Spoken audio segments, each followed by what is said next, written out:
Hello everyone and welcome to the weirdest game ever between two classical world champions. Magnus Carlsen, former world classical champion, Liren, the reigning world classical champion. It does not get weirder than this. And well, at this point it was hard to watch even before this game, but now I'm without words. So let's check it out. Magnus with white opens with knight to f3. He goes for the Areti opening. Pawn to d5 by being g3. We have knight to f6, bishop to g2, and pawn to c5. The King's Indian attack. We have castles and pawn to e6. We have pawn to c4, and the Ding grabs more space in the center with pawn to d4. Pawn to e3, Magnus challenges the structure, and knight to c6. We have e captures, c captures, and pawn to d3.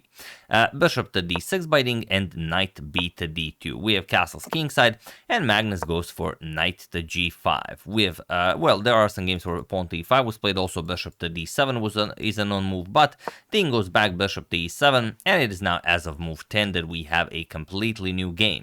So Magnus goes forward, pawn to f4, we have rook to b8, always a good idea to get the rook off of that diagonal, plus you have support for b5.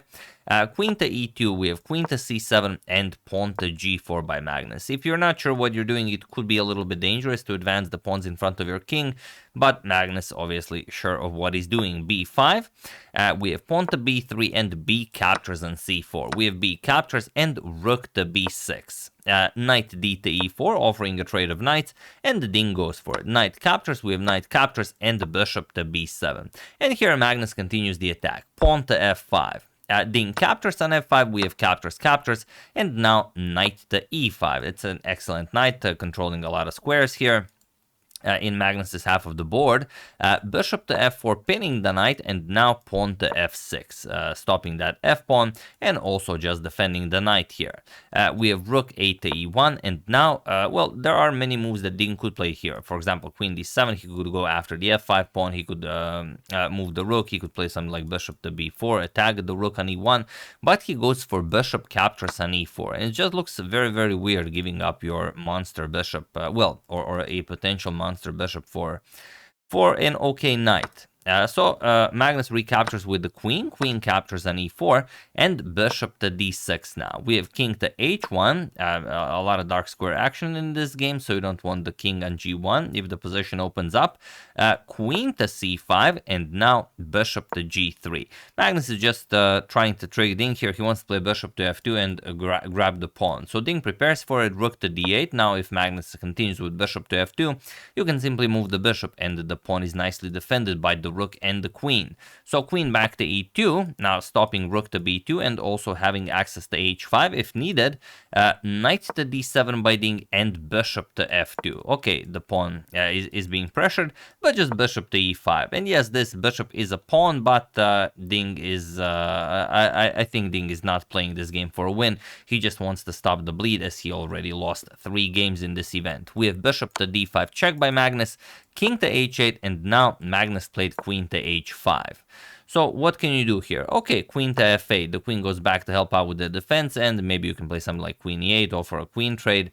And the position is very, very good for Magnus, and the strongest move is, in fact, bishop captures on d4.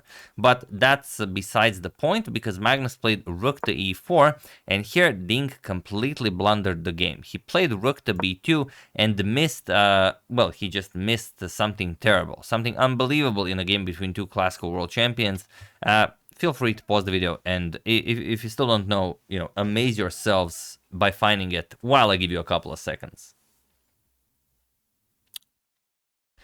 I'm sure you all found it. It's a very simple checkmate, queen captures on h7. This is what Magnus played, and he was in this position on move 30 that Liren resigned the game, as there is nothing more to be done here. Of course, only move is to capture the queen, king captures, and then rook to h4 will be checkmate. So Ding is not even playing this tournament at this point. He's just moving pieces, and yeah, I mean, something is wrong. I have no idea what it is, but a world classical champion cannot lose a game like this. It is impossible. For those of you who are maybe new to chess and maybe you guys think, okay, maybe he overlooked it. Well, anything is possible. No, this is not possible, and something is terribly, terribly wrong here. like I said, I have no idea why, but that's no way. I mean, it's just impossible for something like this to happen. Regardless of how good Magnus Carlsen is, this simply cannot happen. So hope Ding recovers, hope he bounces back, hope he'll be ready to defend his title once the match with Gukesh happens. But yeah, this is very, very hard to watch. But in case some of you do want to watch it, here's a very short video of the moment where it actually happened. So into it, and we had our eyes on it, and the bar had come to equal, but then this happened. You can see it on Magnus's face. He cannot believe it. And it's like you feel bad. Oh my god. So emotionless, nothing. Really, really weird. I mean, Magnus even looked heartbroken playing this rook captures on h7 move. It's yeah, that's what happened. But yeah, definitely, you know, it will go down in history as I'm sure as the weirdest game ever between two classical world champions. So yeah, that's the game. Hope you guys enjoyed it.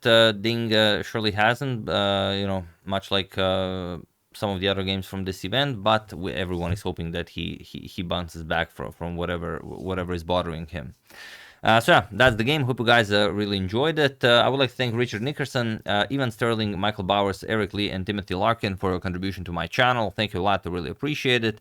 As usual, you can check 2 of my previous videos here. Thank you for watching, and I will see you soon, continuing to check up on your wonderful suggestions and whatever else happens in the chess world.